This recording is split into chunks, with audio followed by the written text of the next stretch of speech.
Bonjour, 3% de hausse à la bourse de Casablanca en ce mois de janvier 2024, une belle performance sans doute.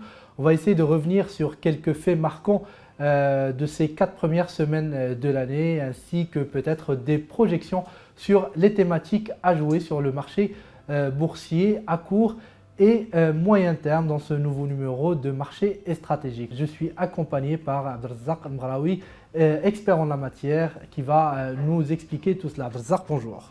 Bonjour Adil, merci de me recevoir. Encore une fois, j'espère que cette discussion sera utile pour les investisseurs qui suivent Bourse News.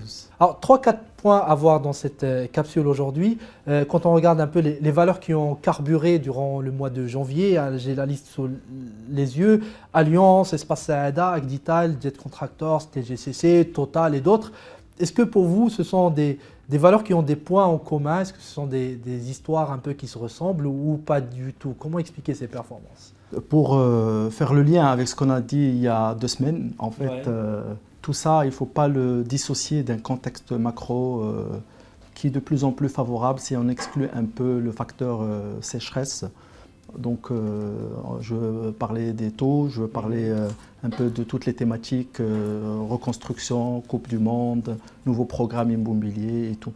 Donc c'est un peu toute cette actualité positive qui donne de la confiance aux investisseurs et qui leur permet de se positionner sur ces thématiques-là à travers les sociétés cotées à la bourse de Casablanca. Donc effectivement, tout ce qu'on avait dit la dernière fois reste d'actualité, notamment la thématique bancaire. Donc vous avez vu que les banques se comportent très très bien, notamment la nouvelle recrue CFG, Tijelo Bank, la BCP, etc. Voilà, donc il y a la thématique Coupe du Monde qui attire aussi beaucoup d'investisseurs qui essaient de voir comment se positionner sur ces thématiques à travers des valeurs telles que TGCC, telles que Jet Contractors justement, ou les valeurs classiques du BTP et des cimenteries. Ce sont des catalyseurs qui, pour vous, vont peut-être continuer à alimenter le marché encore. Ce n'est pas encore consommé, ces histoires-là, ces drivers-là? Oui, même s'il y a des valeurs qui ont fait du 30%, du 25%, etc., je pense que ce n'est pas encore terminé. En fait, c'est en anticipation des prochains résultats, donc les résultats vont commencer à tomber, déjà les indicateurs trimestriels vers la fin de ce mois, et ce sera le moment où on va juger, on va dire peut-être confirmer ces tendances et peut-être les appuyer. Donc en fait, ces progressions-là, ils reflètent tout simplement les anticipations des investisseurs sur la prochaine saison des publications de résultats. Très bien. Alors, parmi ces valeurs, si on prend la plus forte hausse du mois de janvier, sur des volumes qui restent quand même assez intéressants, c'est Allianz. Allianz, vous nous en parliez il y a 2 semaines déjà comme faisant partie des valeurs que vous regardiez, que vous trouviez intéressantes. Et autour de Allianz, il y a eu un grand sujet autour du paiement de l'échéance de dette privée. Pour vous, est-ce que comment dire, est-ce que c'est justifié d'expliquer la hausse de Allianz uniquement par ce phénomène du fait qu'ils vont payer une échéance de dette privée, sachant que dans le passé, le management avait dit qu'il avait l'attitude, la facilité de le faire? Effectivement, cette échéance, ce paiement de 300 millions de dirhams d'échéance de la dette privée, c'était un événement qui était attendu par le marché au cours du mois de janvier pour la valeur Allianz. Mais voilà, c'était un événement positif. Mais ceci dit, je ne pense pas que l'histoire de Allianz se résume à ce paiement-là. En fait, si on peut rappeler juste un peu l'histoire de cette valeur, c'est une valeur qui était, on va dire, en difficulté il y a quelques années, qui devait restructurer son endettement. Maintenant, c'est quelque chose qui a été fait et c'est une bonne nouvelle, pas uniquement pour Allianz, mais pour tout l'écosystème lié un peu à cette restructuration, notamment les créanciers qui sont majoritairement des OPCVM, pour l'AMMC en tant que régulateur qui a encadré tout ce processus pour Allianz elle-même, mais aussi peut-être pour le secteur bancaire. Donc c'est une très bonne nouvelle. Je pense que c'est une première expérience de d'entreprise qui réussit une restructuration de cette ampleur. Donc voilà, donc à partir de cette restructuration, il y a eu un moment clé aussi dans l'histoire de Allianz qui était la publication de ce business plan qui prévoit de la croissance, qui prévoit la réalisation de 1 milliard, si je ne me trompe pas, 1 milliard de résultats cumulés sur 3 ans. Et je pense que l'essentiel de l'histoire de Allianz, il est lié au respect de ces engagements qui ont été annoncés dans le business plan. Voilà, donc il affiche jusqu'à présent un respect, on va dire, parfait de ces engagements. J'ai devant les yeux les réalisations qui ont été publiées au 3e trimestre.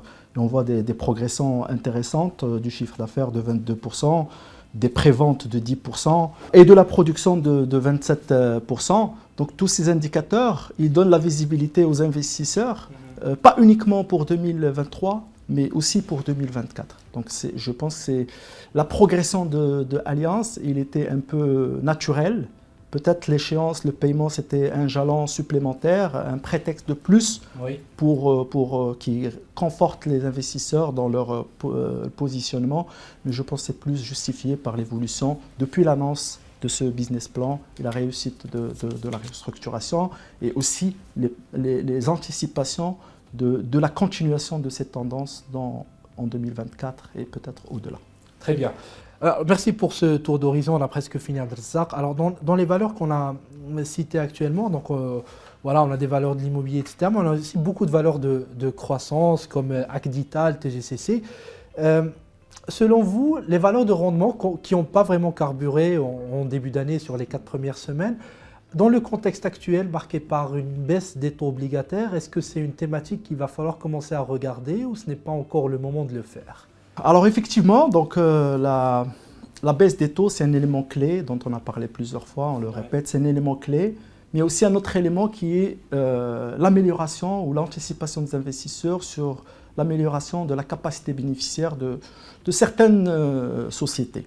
Donc l'élément baisse des taux, il est clé, il impacte tout le monde en fait, il impacte toutes les valeurs de rendement, mais aussi les valeurs de croissance.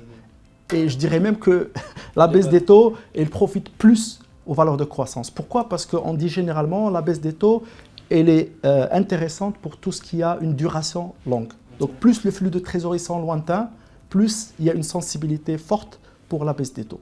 Et on sait très bien que les valeurs de croissance type Acdital ou CFG, dont ils promettent du chiffre d'affaires et du PNB dans les années un peu moyen terme, donc ils ont une sensibilité un peu plus importante pour ces éléments de taux. Donc je dirais, pour répondre clairement à ta question, les valeurs de rendement, oui, ils vont s'améliorer un peu, mais c'est surtout les valeurs de croissance qui vont profiter le plus de cette baisse des taux.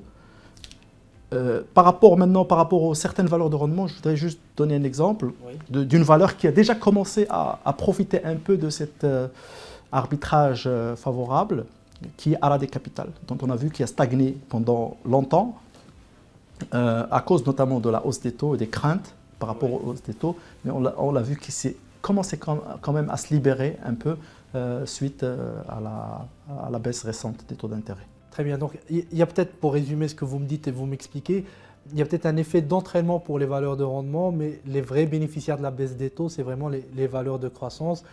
Donc le raisonnement de dire les taux baissent, les valeurs de rendement vont revenir, ce n'est pas encore le moment où il faut commencer à… Si, ils vont revenir, mais les valeurs de croissance, ils vont revenir encore plus.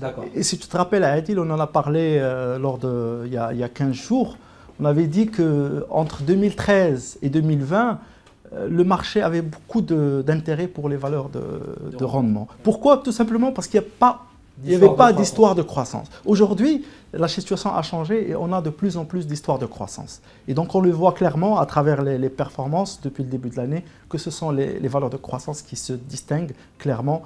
Et je suis convaincu que ça va continuer au cours de 2024. Très bien. En tout cas, on va continuer de commenter tout cela en détail. La saison des trimestriels commence. Je crois qu'on va avoir des premières publications dès la semaine prochaine. Et donc, ce sera peut-être pour nous l'occasion de revenir là-dessus, de décortiquer les résultats avec vous, toujours Abdelrazak. Merci encore une fois d'avoir bien voulu répondre à nos questions. Merci, ça sera avec plaisir. Merci.